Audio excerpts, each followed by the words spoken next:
For geography guys. आज का हमारा टॉपिक है तापमान के वितरण को प्रभावित करने वाले कारक।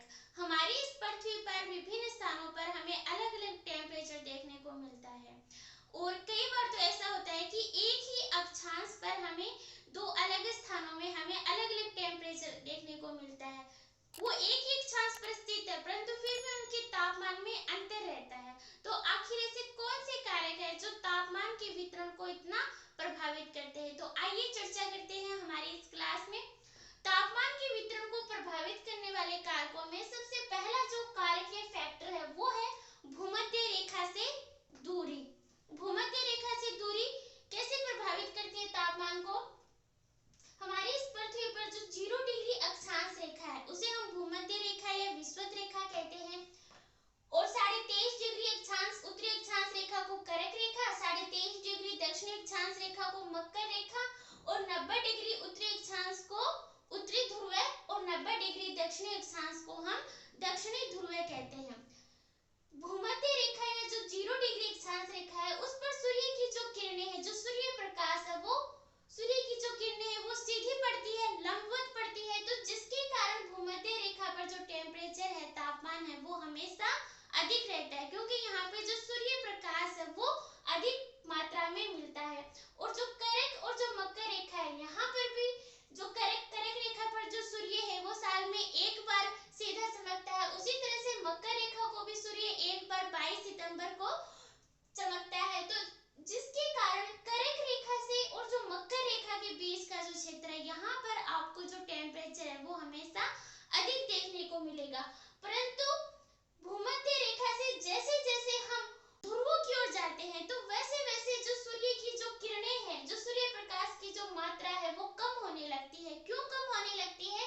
कि सूर्य की जो किरणें हैं वो तिरछी होने लगती है और तिरछी होने के कारण जो सूर्य प्रकाश की जो मात्रा है वो बहुत कम पहुंचती है और ध्रुवों की ओर जाने पर जो टेम्परेचर है वो कम होने लगता है। तो इस तरह से किसी भी स्थान का जो तापमान है उसको प्रभावित करने में जो भूमध्य रेखा से जो दूरी है वो महत्वपूर्ण योगदान देती है कि कोई भी स्थान है उसका टेम्परेचर कैसा है, अधिक होगा या कम होगा, ये किस पर डिपेंड करता है कि उसकी भूमध्य रेखा से दूरी कितनी है। यदि भूमध्य रेखा के नजदीक है तो तापमान अधिक होगा और यदि वो ध्रुवों की ओर है तो उसका जो टेम्परेचर है वो कम होगा। नेक्स्ट जो फैक्टर है वो है समुद्र तल से ऊंचाई। समुद्र तल से ऊंचाई कैसे इफेक्ट करती है तापमान को? हमारी जो पृथ्वी है, जो धरातल है, उससे हम जैसे जैसे ऊपर वायुमंडल की ओर जाते हैं तो वैसे वैसे प्रति 165 मीटर की ऊंचाई पे जो टेम्परेचर है वो 1 डिग्री सेंटीग्रेड कम हो जाता है और इसी तरह जब हम 1000 मीटर ऊंचाई पे चले जाते हैं या फिर 1 किलोमीटर की ऊंचाई पर वायुमंडल में जाते हैं तो लगभग 6.5 डिग्री सेल्सियस जो टेम्परेचर है वो कम होने लग जाता है। तो इस तरह से जो स्थान, यदि मैदानी भाग में कोई स्थान है, कोई जगह है और एक ऐसा स्थान है जो पर्वतीय भागों में स्थित है तो मैदानी भागों की बजाय पर्वतीय भाग का जो टेम्परेचर है वो क्या होगा? कम होगा क्योंकि वो अधिक ऊंचाई पे है और ऊंचाई पे जाने पर टेम्परेचर कम होने लग जाता है।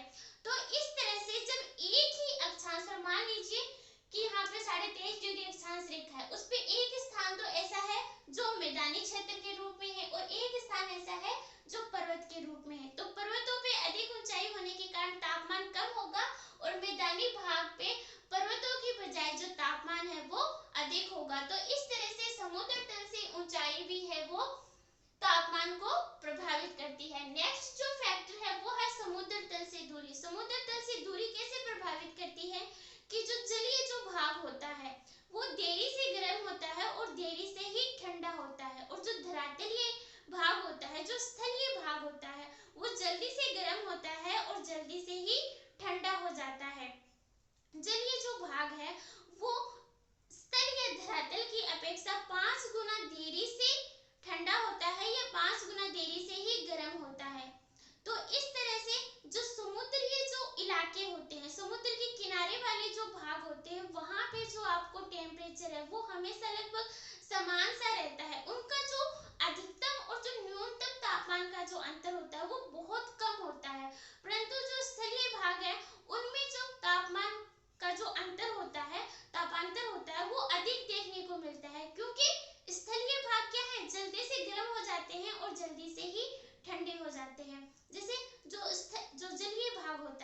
लीजिए हम किसी समुद्र की बात करें, तो कोई जलीय जो भाग है, जब सुबह होगी लगभग मध्याह्न दोपहर के समय जो सूर्य प्रकाश है वो अधिक होगा, तो धरातलीय भाग तो जल्दी से गर्म हो जाएगा, परंतु धरातल की अपेक्षा जलीय भाग को 5 गुना समय लगता है।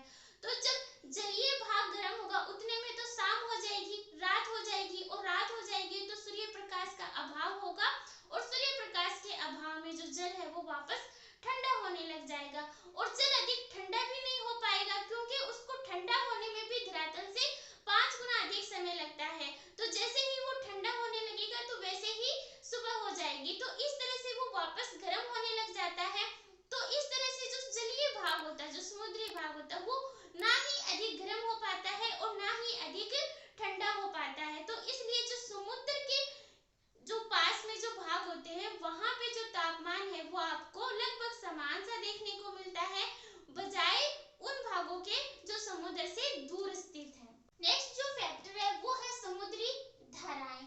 समुद्रों के अंदर धाराएं बहती है, गर्म धाराएं और ठंडी धाराएं। तो महाद्वीपों के जिन किनारों के पास गर्म धारा बहती है तो वहां का जो टेम्परेचर है वो गर्म हो जाता है अन्य स्थानों की बजाय, और महाद्वीपों के जिन किनारों या जिन भागों के पास ठंडी धाराएं बहती है वहां का टेम्परेचर कम हो जाता है अन्य स्थानों की बजाय। तो इस तरह से जो समुद्री धाराएं हैं वो भी टेम्परेचर को प्रभावित करती है। जैसे जो गल्फ स्ट्रीम धारा है तो वो यूरोप के उच्च अक्षांश वाले भागों के पास में जब बहती है तो उच्च अक्षांशों में स्थित होने के कारण भी वहां उन भागों में जो टेम्परेचर है वो अधिक कम नहीं हो पाता है, क्योंकि उनके पास में गर्म धारा बहती है जिससे उनका जो टेम्परेचर है वो उच्च बना रहता है।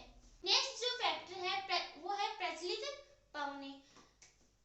गर्म और ठंडी जो प्रचलित या जो स्थानीय पवने बहती है ये भी तापमान के प्रभावित करती है। ये कैसे प्रभावित करती है? जिन भागों में यदि गर्म स्थानीय पवन चल रही है तो वो वहां के टेम्परेचर को वो गर्म कर देगी, अधिक तापमान को बढ़ा देगी, और यदि किसी स्थान पर ठंडी पवन चल रही है तो वहां के टेम्परेचर को वो कम कर देगी। जैसे भारत में गर्मियों के अंदर जो उत्तर पश्चिमी जो भागों के अंदर जो लू चलती है तो उसके कारण जो टेम्परेचर है वो बढ़ जाता है।